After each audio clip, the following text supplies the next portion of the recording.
Who is the Zelda team? Well, that depends on when you ask that question. Right now, I'd say Nintendo Entertainment Planning and Development (EPD) Division 3 is the face of the Zelda team. There's director Hidemaru Fujibayashi, producer Eiji Aonuma, technical director Takuhiro Dota, and so on. But what if I posed the question in 2001? Well, the Zelda team would be flagship, not even Nintendo. Familiar faces like Hidemaru Fujibayashi would be there, even as director to boot, but he'd be in the company of producer Noritaka Funazumi, designer Yoichiro Ikeda, and composer Minako Adachi. But in 2005, the Zelda team was Capcom, featuring the likes of producer Keiji Inafune, programmer Toshihiko Honda, composer Mitsuhiko Takano, and director Hidemaru Fujibayashi. So Fujibayashi must be the overarching lead, right? Not even close. There's this guy you've probably never heard of called Shigeru Miyamoto, who's credited as the, quote, creator of Zelda, unquote, by,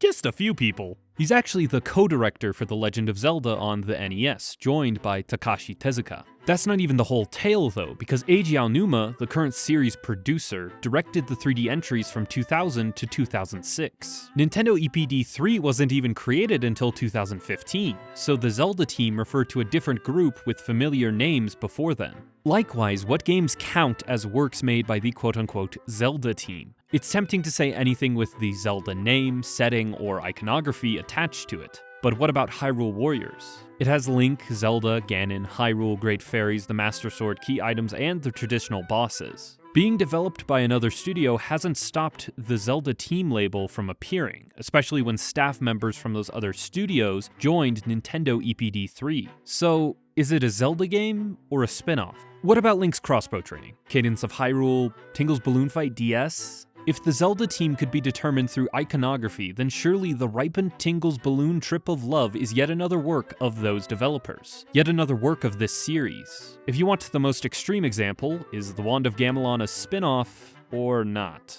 Oh boy! I'm so hungry, I could eat an Octorok! The determining factor for me between a work by the Zelda team and a spin-off bearing the iconography is an adventurous spirit. The first entry in 1986 was unconventional. It dared to go where no game had gone before. Super Mario Bros. Had a tutorial level with a slow introduction into power-ups, enemies, jumping gaps, etc. This is conventional, over-discussed game design conveyance, so I won't belabor the point, but The Legend of Zelda forgoes that convention only a year later. There is no tutorial, no in-game guidance. The person responsible for finding the old man's wooden sword, killing the first enemy, and deciphering where to go is the player, not the designer who guided you there. Going against conventional design in an ascent medium like video games is bold, it's daring, it's adventurous. The courage to ignore prevailing wisdom is the essence of this series. No matter who's a part of it, the Zelda team is adventurous. Yes, the series iconography may determine the branding for these games, but a developer's adventurous spirit differentiates entries between spin-offs and Zelda games. Echoes of Wisdom was co-developed by Grezzo, a developer who handled the remakes for Ocarina of Time, Majora's Mask, and Link's Awakening. They technically co-developed Triforce Heroes, but Satoshi Terada, the director for Echoes of Wisdom, calls this game, quote, the first time they were challenged with a new game project from the conceptual stage, end quote. They've been translating the past works of the Zelda team since the late 2000s, and the developer now has a chance to test their knowledge of that adventurous spirit. The problem is, Echoes of Wisdom is rather unadventurous. An unadventurous entry in the Zelda series, for me, consists of an experience that is safe, not willing to experiment with new ideas or remix old ones. The map is remixed from A Link to the Past, but not new enough to be identified as its own world in my head. Then there's the enemies, plot structure, and puzzle difficulty, all of which have been dusted off ancient ideas copied and pasted into a far too familiar adventure that is supposed to be Princess Zelda's first. For a game about copying the old map, enemies, and plot structure of Zelda, can Grezzo really be the current Zelda team? For that, Grezzo would need to understand what the series' adventurous spirit is, and how to echo it.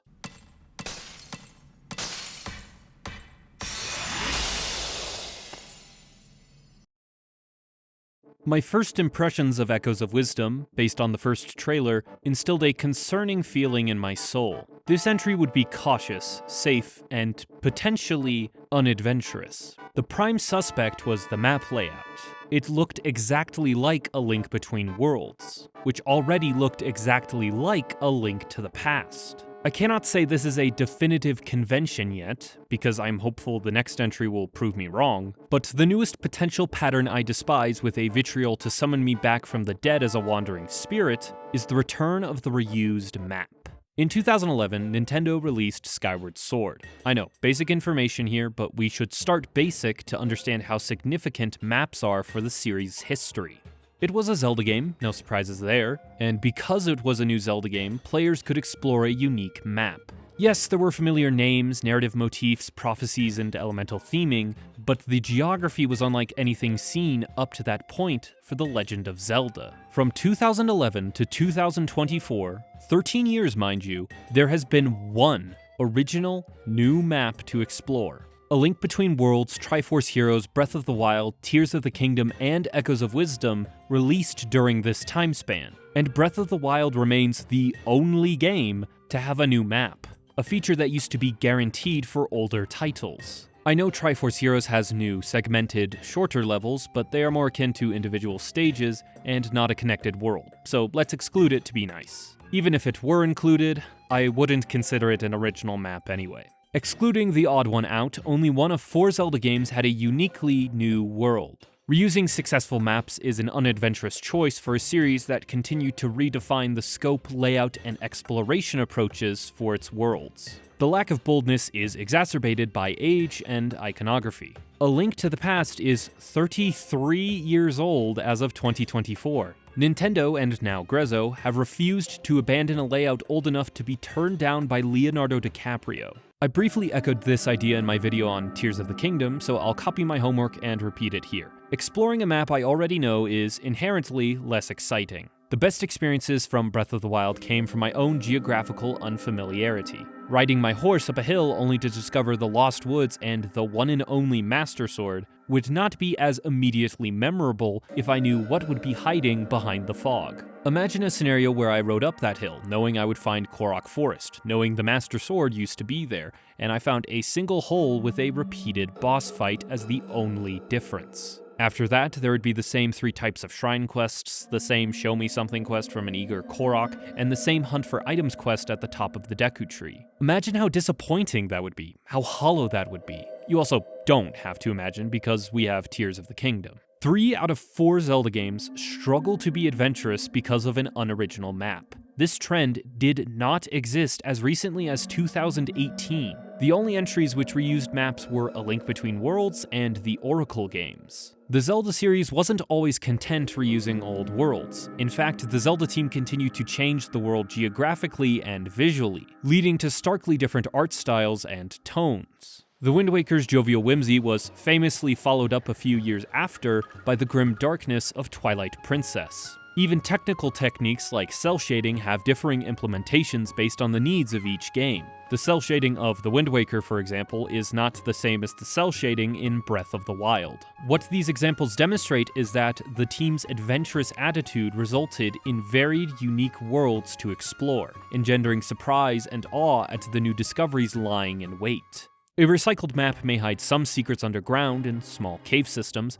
yet the surface is robbed of that surprise. Obscuring the map's geography feels superfluous when I know, from playing A Link to the Past and A Link Between Worlds, that the village up north is Kakariko, in which I'll complete a quest about throwing cuckoos back into a fenced area. I know the River Zora live in the northeast, being the region where I'll acquire the Zora Flippers. I know the Eastern Temple will be in the nominal direction. I know about the return to Hyrule Castle, the reveal of the true villain, the appearance of the Triforce, and the locations of the 3 pendants. Knowing the general outline of events and locations of peoples and quests, what's exactly adventurous about the iteration of Hyrule found in Echoes of Wisdom if it copies old ideas? I want to be fair though, because it's always best to empathize with developers and understand, potentially, why they chose to create their art the way they did. I imagine these similarities are deliberate. If you viewed A Link to the Past as the progenitor for modern top-down Zelda, echoing the highly acclaimed genesis of the gameplay style that Grezzo wanted to create would be like George Lucas. Again, it's like poetry, so if they rhyme,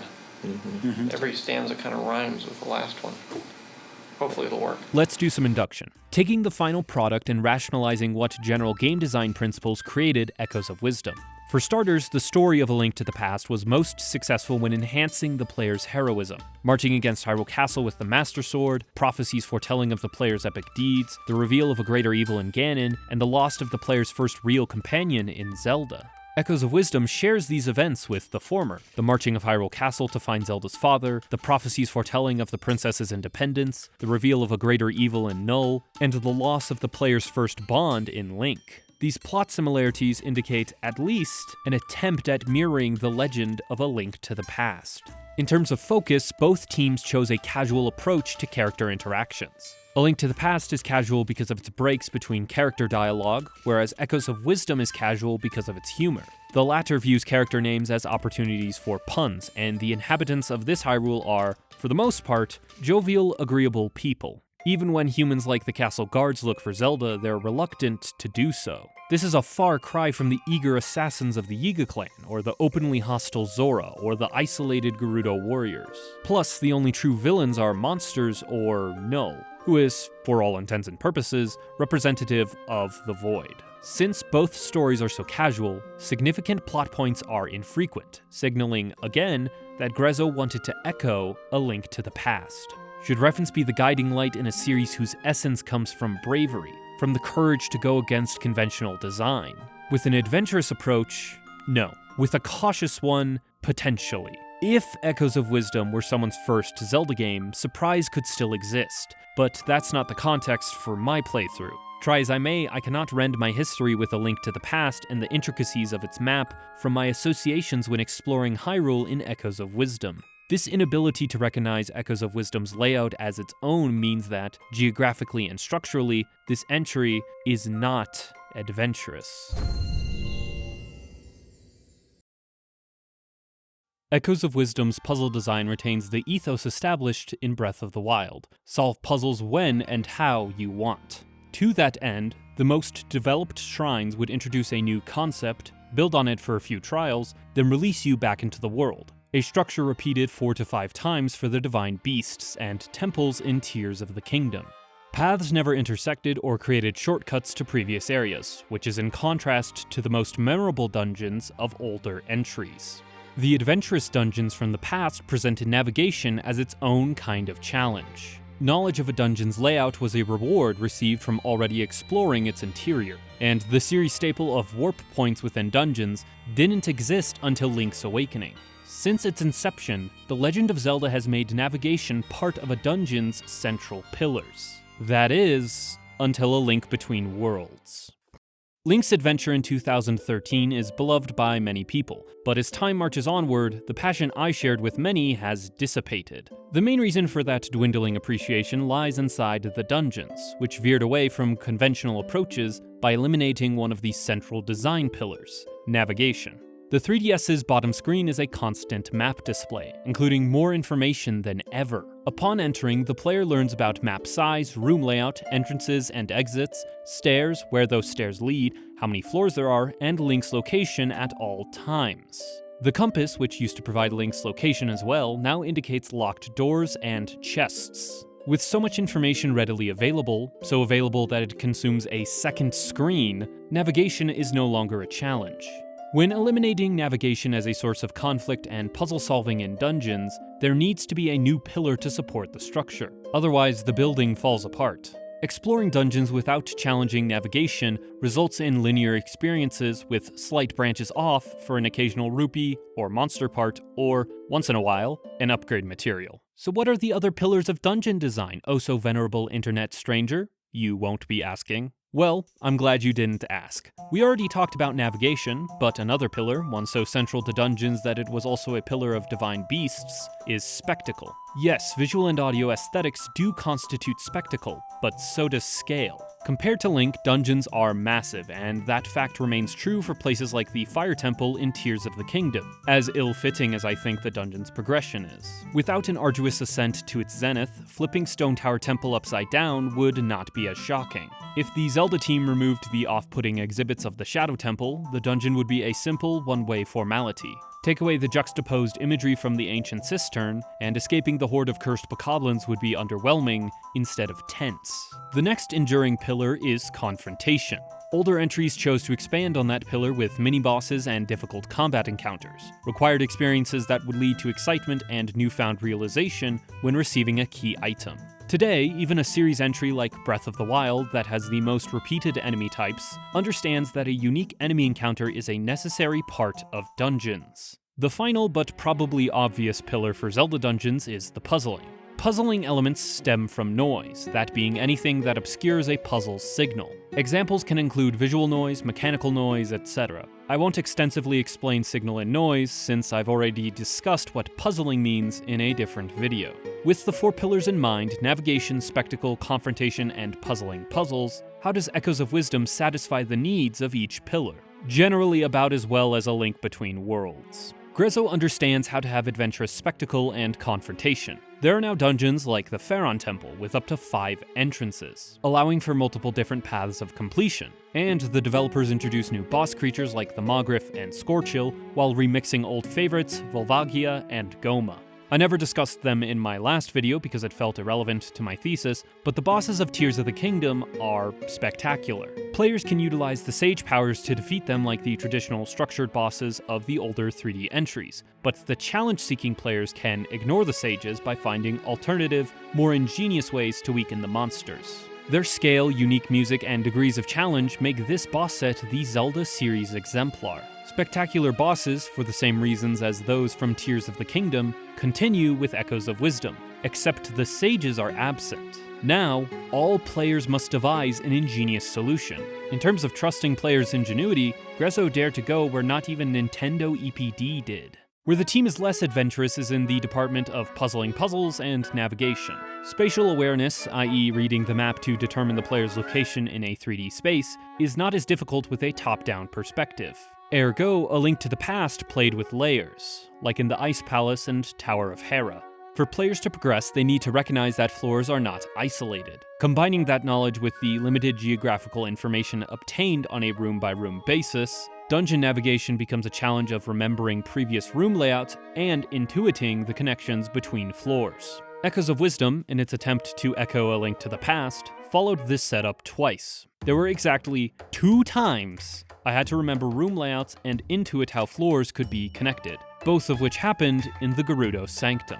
The Desert Dungeon's main path, like another dungeon later, weaves inside and out. Princess Zelda enters on the lower level and around the halfway point reaches the roof from the eastern exit. Tiles litter the floor with a few squares exposing sand underneath, a cute visual detail. I continued into the western upper entrance before opening my map and spotting an undiscovered room still on the eastern half. Something feels off, as though I missed a detail. I backtracked to the roof in search of an alternative entrance to this mysterious, isolated room. Spying a sandy square from before, I remember the puzzle use case for the Hole Mill Echo, digging holes in sand. My little friend dug a hole but never resurfaced like normal. I hopped in the hole after my hole mill, entering the room I had not prior. Enter Glee. A similar scenario played out later. An unexplored room, a hole in the wall, an unknown way to enter. Rather than digging up sand, I stacked bed on top of bed, eventually entering the elevated entrance. These were, in my opinion, predicaments more difficult than was necessary for the target audience of Echoes of Wisdom.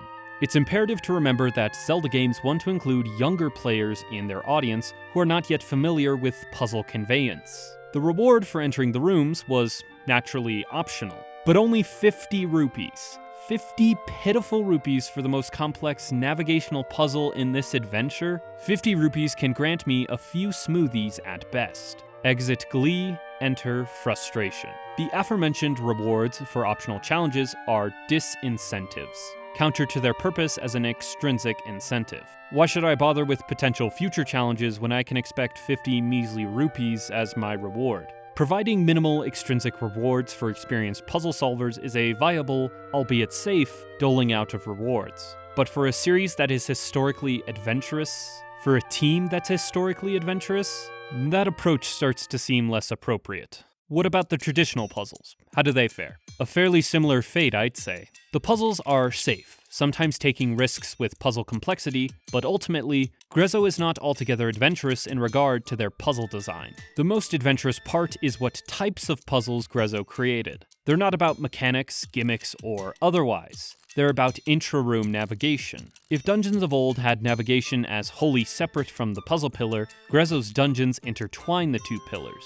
Older games had a pillar built on inter-room navigation, how to navigate between rooms and floors, instead of intra-room navigation, how to move forward within a single room. Inter-room navigation in Echoes of Wisdom manifests as cage bars blocking progression after entering. The only path forward in the Farron Temple would be leaving the dungeon, relying on the player's realization that there can be other entrances or exits, whose paths inevitably intersect back. Intra-room navigation involves situations like Princess Zelda traversing a wide, tall gap. Lanayru Temple's large pit will help demonstrate this point, as well as how traversal can be a puzzle. For this scenario to classify as a puzzle, it needs to have the butt, noise, and balance. Zelda has to cross a bottomless pit and reach a higher elevation, but there are two wind tunnels blocking her path, one low and one high. For noise, the assumption to break involves the second tunnel's flow, which is intermittent while the first is constant. After seeing the constant wind of the first one, I did not consciously consider the intermittent flow of the second when planning my solution. Once I broke the assumption, the solution came easily. In terms of balance, there are easier, more straightforward solutions, like stacking beds, a ubiquitously useful strategy, but there are more intriguing solutions that are not cheap because echoes, unlike materials and zonai devices, are not a consumable resource. Consumable resources that are more useful than ingenious puzzle solutions are cheap because of their low cost. The triangles of echoes are permanent, not allowing them to be cheap, but they are limited.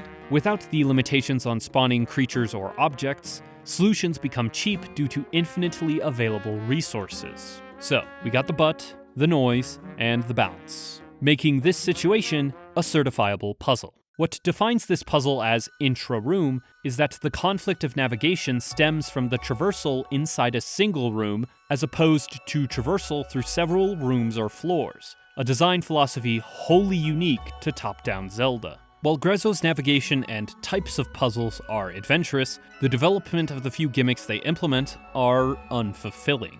Alternating room temperatures between freezing and blazing is interesting, but only features two significantly difficult puzzles. The same follows for the electric switches of Farron and the lava pits of Eldin, though I'd hardly call the latter unique since they're only a slight complication on navigation. For these dungeons to be adventurous, they needed to be unique to the series' recent and old history. As of now, Grezzo has created an aesthetically adventurous set of dungeons, featuring unique confrontations and sizable scope for Zelda's little adventure. Adventurous puzzles, however, are still out of reach until Grezzo can implement better complexity and more balanced solutions.